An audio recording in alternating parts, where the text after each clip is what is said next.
Okay, so looking at the piecewise function, I'm going to assume that you're okay with graphing just your regular old equations because you were doing that really well yesterday, plotting your points and stuff like that. Okay, so the piecewise functions just come in, well, several different parts. Okay, one is in each line, it tells you what the function is. Okay, and then it tells you next to it what the domain is for that part of it. So what you'll notice is that you should have these ending spots that match up, like x is less than 2 or x is greater than or equal to 2. So my advice to you is to take and just put like a dash line or something right along where that is. Okay. Now, if you just graph, in this case, x, one from the top line, x is just a diagonal line that goes through here, right? Now, we only want to keep the part of that where the x is less than 2, so the part of it that's left of that line that we drew. Excuse me. So I'm going to erase this part. Now, the other one is what? Just the function 2. That's the constant function. Okay. So that is the horizontal line where the y-coordinate's 2, so that's this piece right here. So our piecewise function looks like that. Now, same thing like on, let's go with number 55. Because I don't want to do all of them for you. I'm just going to do a couple of them and we'll see how it goes, right? So just remember these pieces are the domain restrictions and these pieces are the functions. And you just want to do them one at a time. So you notice that domain restriction has a break there at -1.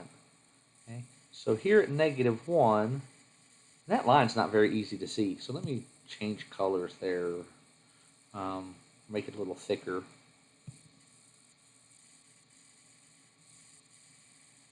So there at -1, still not happy with it.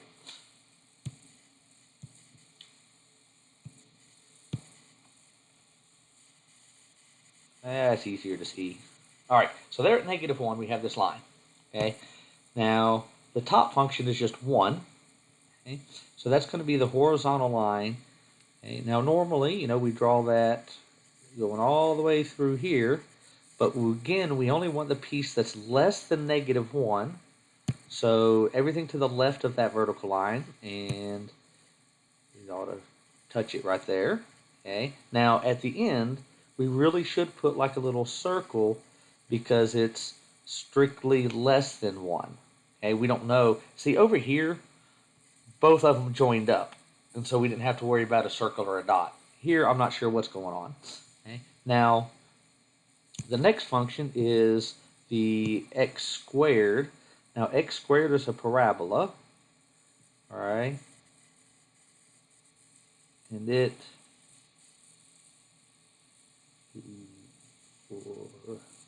normally would look like this, and it actually passes through that little circle as well.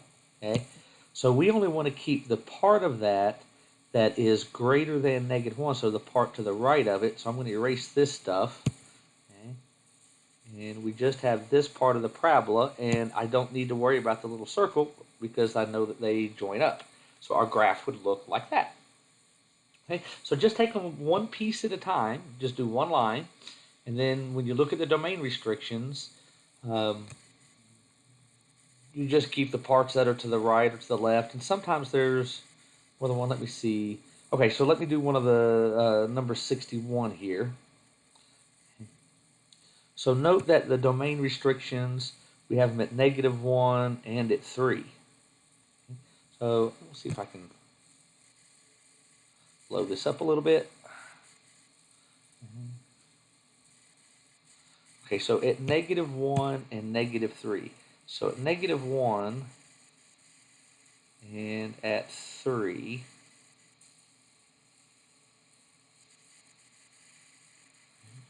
So those are my imaginary little lines just to divide stuff up. So the first one is a little smaller, a -1. That's a constant function. So at -1, I'm not drawing that in a very good place there. It's just this line here. Now it's less than -1. So I'm going to put a little circle there, but I may not need it just in case. Because if the functions join up at that point, then you don't need to worry about it. But sometimes they don't. Then we have this function. So that's just x. So yeah, see, it's going to join up because normally x would run through here like so. Okay. Now we only want the part that's between -1 and -3. So I'm going to erase these outside pieces here. And then again, I'm not going to worry about that little circle because it's going to actually join up. Okay, but now on this end, I don't know if it joins up or not, so I'm going to think about that circle still. And now for the last function, this is again just 3. So that's a constant function. It does join up right there.